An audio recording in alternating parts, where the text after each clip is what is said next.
let us talk about the copycat kingdom. Revelation chapter 4, verse 6.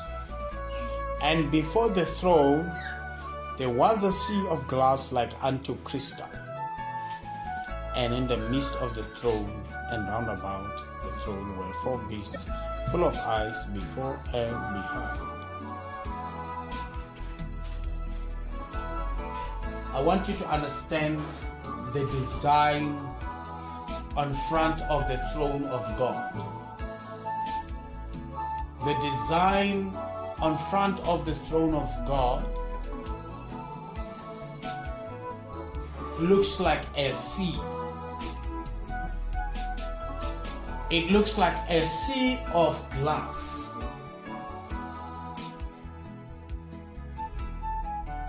It looks like a sea of glass. That's how the throne of God is. This is the reason Satan said, I will build my kingdom in the north. Because when he looked at the design of the globe, the world, he saw the dryness of the water of the North Pole in the Arctic Ocean, looking like just the design before the throne of God, which looked like a sea of glass because of the ice, the frozen water of the North Pole.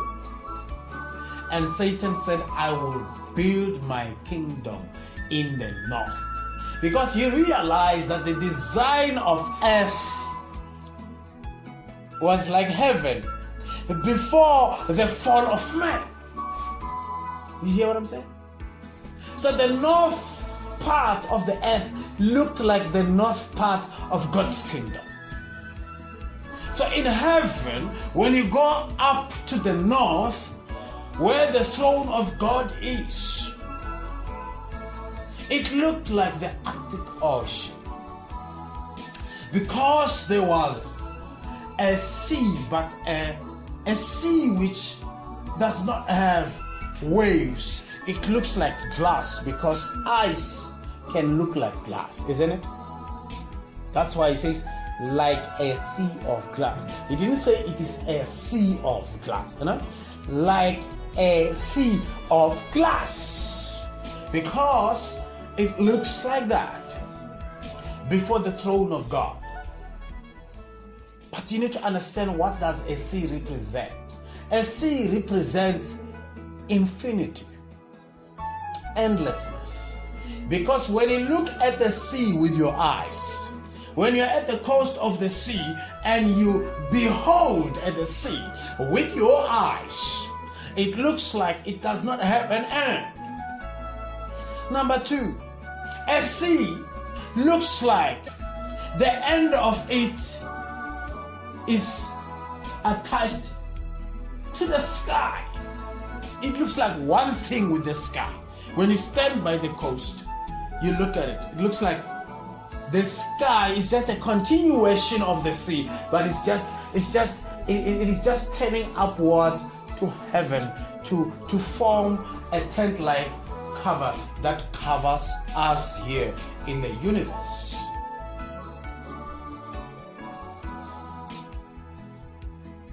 That's how it looks, because that's eternity. Where God is sitting is eternity. It looks like a sea because it is eternity.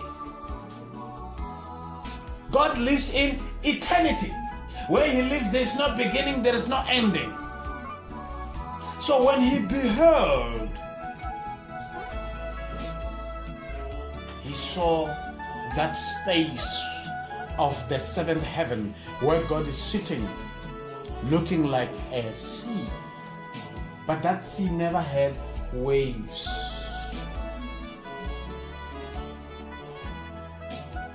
You know, some of the hearts of people behave like the waves of the sea. which are blown by air. So where God sees, there is no wave, because God does not change. God is perfect. The sea surface is not perfect because it has waves. It does not have a smooth floor, but it's got waves. It's got burns, isn't it?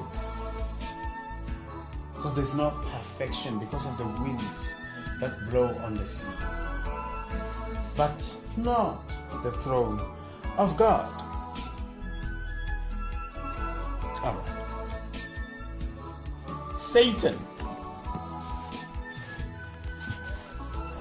when he built his kingdom in this world,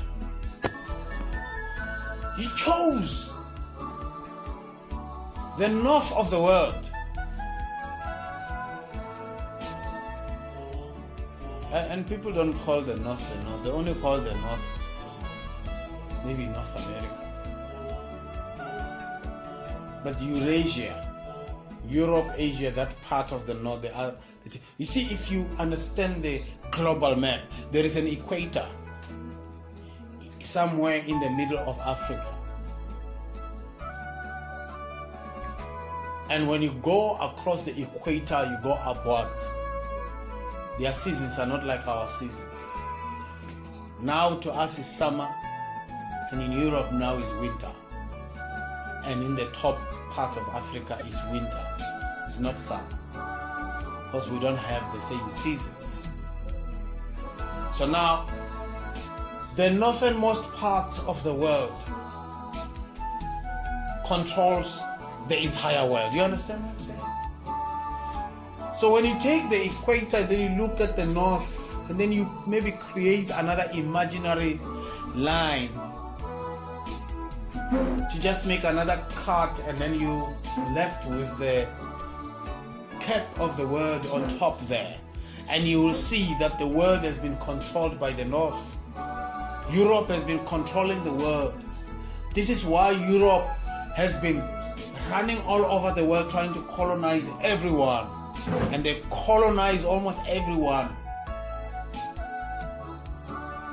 causing almost everyone to do things the way they want them to do things. They weakened the nations. They weakened every nation economically, politically, and religiously, even morally, because you have to watch their movies, you have to watch their music. They brought technologies and everything, and the entire world depended on them for research, for science, for school, universities, everything. The entire world looked up to the north. So this time I'm talking about USA, I'm talking about America, I'm talking about Canada, I'm talking about that's USA, Canada is still United Kingdom, it's still England. Those are the people from England. And the other people in Europe, the French, those people up there in Europe, the Romans, the Greek, those are the people that have been running the world, controlling the world. And they weakened the world with their abominations.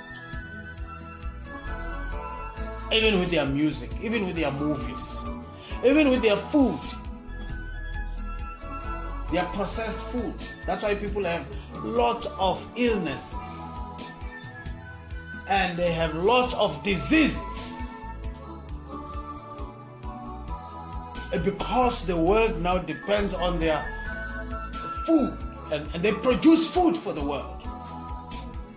Yes, the food that you buy from the shelf, they produce it.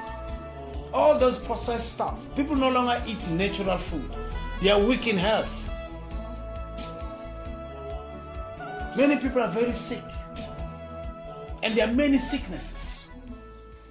And there are many conspiracies about the pharmaceutical industry, the healthcare industry, that they know even the cure for diabetes and high blood pressure, but they hide it and make sure that it must never be released. Even the cure for HIV/AIDS, there is a hearsay that they know about these things.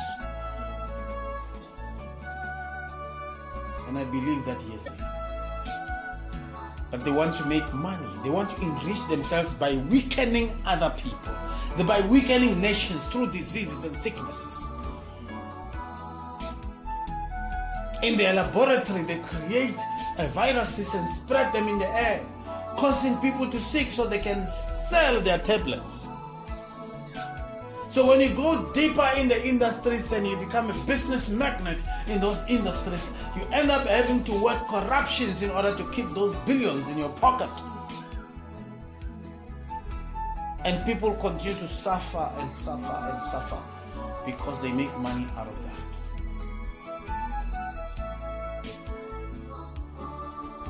When there was a corona breakout, even before went far, they already knew the time by which they were going to invent a vaccine.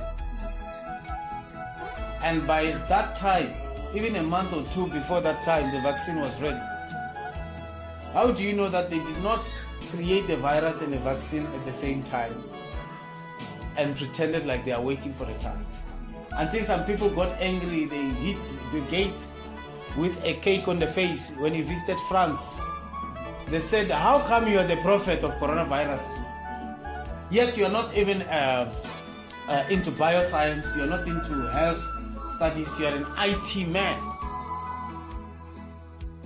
You're an IT businessman. How do you know all these things? And they hated him. I wonder what's happening with Elon Musk. He created a microchip. He tested it on pigs, and then he tested it on chimpanzees. They install it in the brain. When you think, the computer will say exactly what you're thinking.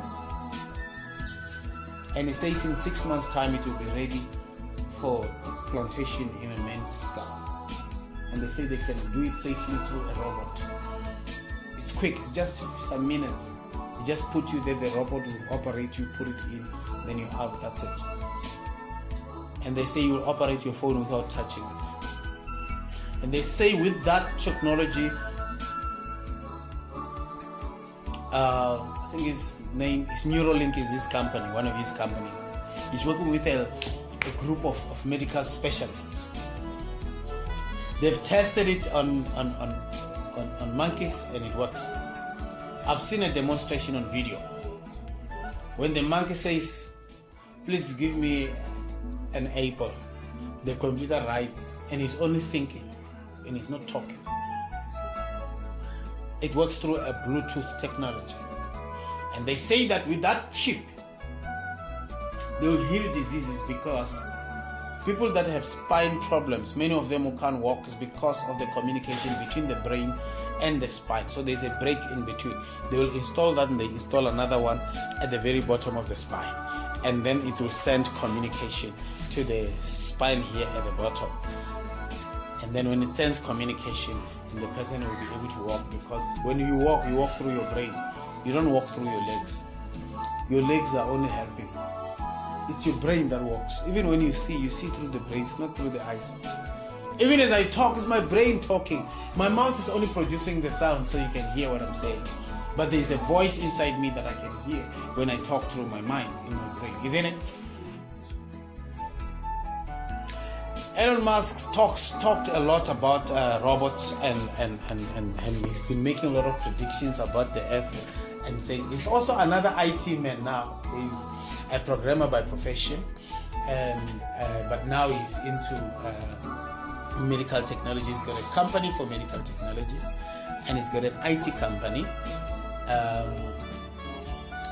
His IT company, he hung a lot of satellites here on space, and is providing those IT services all over the world. And he's got a solar production company as well as a car manufacturing company. He's the creator of PayPal, a famous online payment system. He's the richest man in the world. He was born in Pretoria in South Africa. Now he lives in the USA. He's a genius. He's a great genius. He's creating robots. So now He had a contract with his other company. He also has a spaceship company. He had a contract with NASA, which was recently cancelled and stuff. He's into many things. He knows how to build rockets.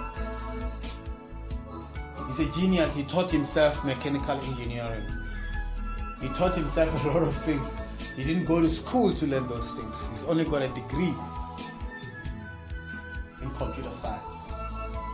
So he doesn't have a degree in astronomy.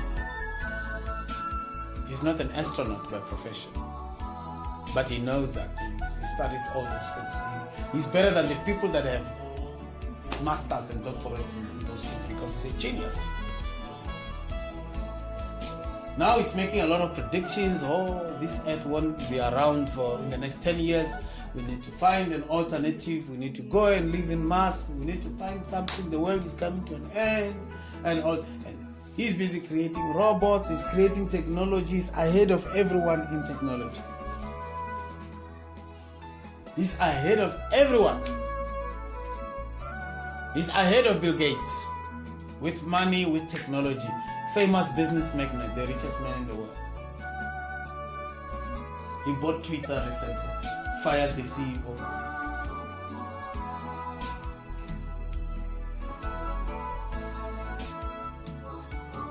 Where is this world going now? What is happening? All right, let me just show you something. The global warming. Before we talked about global warming, around 2003, 2004, 2005, the biggest thing in the news was globalization. That was the biggest thing about the world, the biggest topic of the universe. Globalization, that people are living in a global village. People are traveling the world. Before there was Facebook, I think Facebook came in around 2007. And they came, I remember when I saw Facebook for the first time, I saw this man as his Facebook. It was not like it is now. Oh, before Facebook there was Mixit. Before phones were advanced, there was BlackBerry. I think around 2003, 2004, 2005, when they started improving phones. So before they just computerized them. Before they just computerized them. In 2006, there was this, if you have a D600 Samsung, it was the best phone. It was a flip phone, and I had one. I remember forgetting it at Burger King, and I was driving to Jenny Street. And it was a contract phone. It was the best phone ever. People thought, there will never be a phone better than this one. There will never be a phone better than this one. Before there were flat screens television. And now came, and people were still using floppy disks in the computers. Before there was a memory stick for computers. So technology advanced very quickly.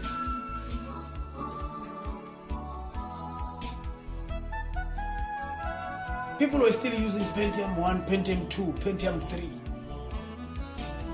I remember in 2004 I was working for the bank and we're using Windows Explorer, the program in the computer.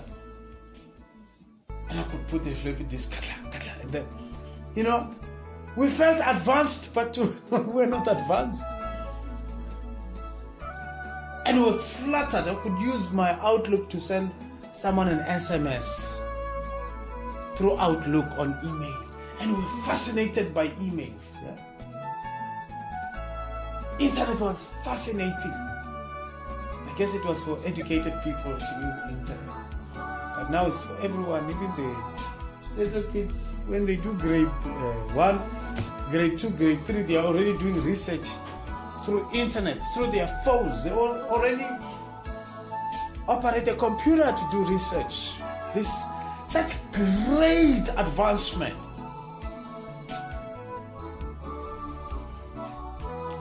So now, this global warming is because the cover that used to cover man from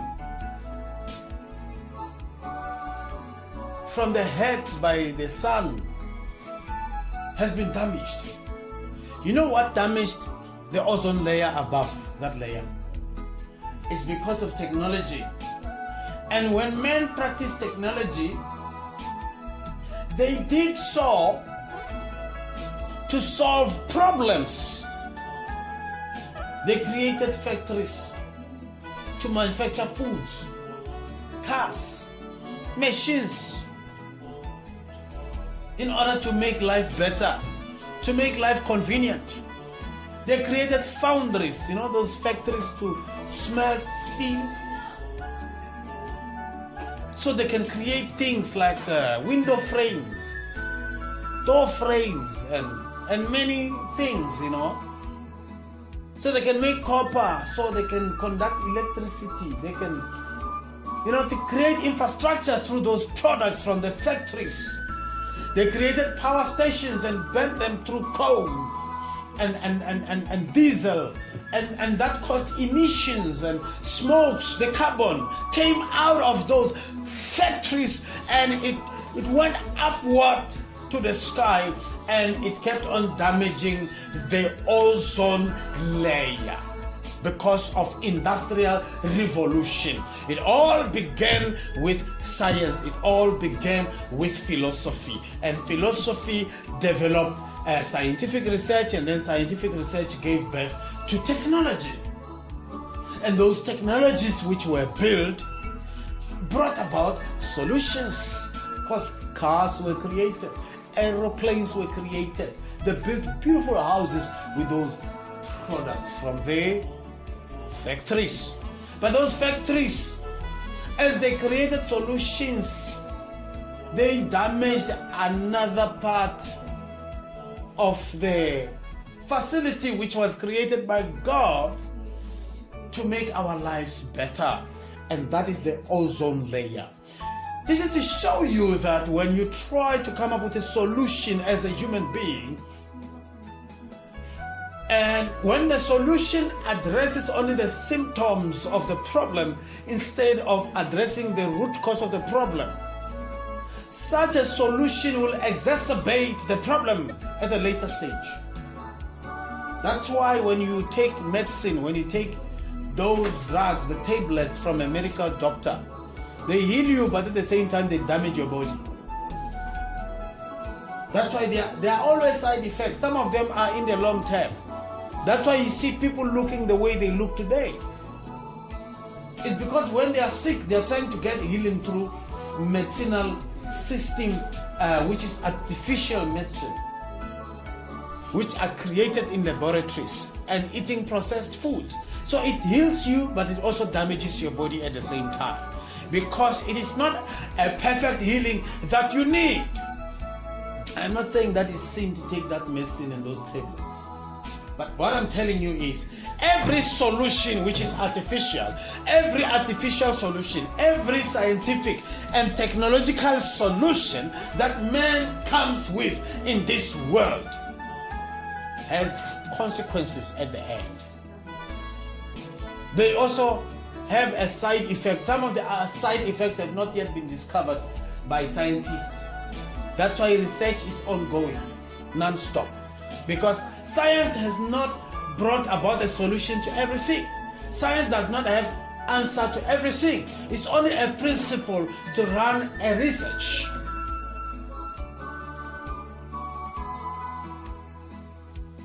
There are many fools who believe in science to the extent that they idolize science and even say there is no God. Even when scientists do not have all the answers. So the ozone layer, the damaged ozone layer, is a consequence of man's attempt to make this world a heaven, because man is trying to make this world as comfortably as he can make it. He wants to be comfortable. He wants an air conditioner in his house. You see, when they dig, when they excavate in mines, they extract cobalt so they can make batteries for electric cars. They are busy digging. But what happens when you create mines?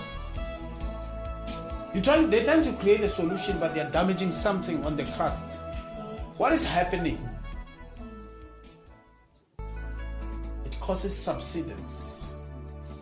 It triggers faults or those cracks that happen in between the layer where we live and the layer below us, where there is a boiling magma, there is boiling metals. They are like a soft porridge boiling under the earth, and then it's covered by this layer, we call it crust. So when they keep on digging and excavating and making mines and digging for copper, they're trying to create a solution. They need gold. What do they do with gold? Alright, it's the best conductor of electricity. But they use it in medicine as well. They also want copper. You cannot make a bulb, a lighting bulb. They use copper to make a lighting bulb. So they can have lights, even car lights, lights for the household and everything and many things. What else do they do with it? They create those maps for electronics. So in electronic engineering, for you to have the computers, the televisions, they need that copper. So, but in the process of trying to make this world entertaining and comfortable for you, they are triggering what? Faults which results in volcanoes. And they cause earthquakes. They cause nature to act against us. You see, but when you look at everything with a short eye, with a short-term eye, and you don't look far, and you don't understand these things, you say, oh, no, they're creating copper so they can create solutions, and then that's the end of your thinking. But you need to think beyond that. There are consequences. In the process of doing that, there are consequences. Because the world was not created to become comfortable through scientific or technological solution. Adam and Eve were not comfortable in this world because of science and technology.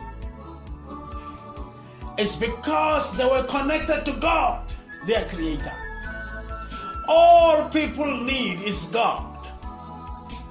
You can have all the education in this world. You can study all the science, all the technology, but you're not going to get comfortable. No matter how much you chase the things of life, you just keep on dreaming. Like Solomon the wise man says, you're chasing wind. That's why when pain comes, it teaches you to give up your life to Jesus. When you realize that even the smartest scientists do not have comfort in this life, that's when you give up. That's why the end of everybody is the grave. The end of everyone is rottenness, is worms in the grave. In this world, you end up as dead. You end up as rejected.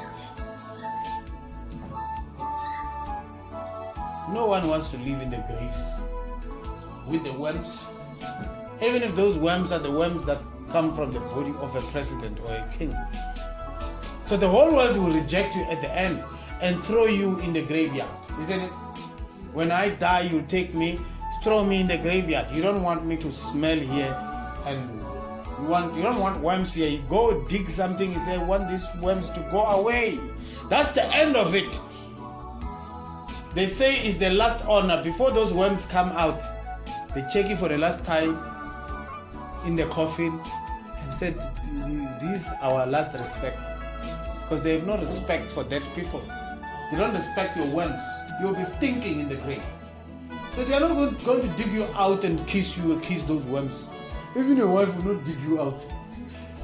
Huh? Or your husband will only kiss you when you don't have the worms. You're clean. Isn't it? But at the end, you will be finished. You will be stinking in the grave. So there is no permanent solution to every endeavor of mankind under the sun. Every solution we create is temporary. Even our sufferings are temporal. There is no technology that can fix the ozone layer. There is no such technology. And now, the ice there are melting in the Arctic Ocean. In the past 35 years, they estimate that 95% of the ice has melted.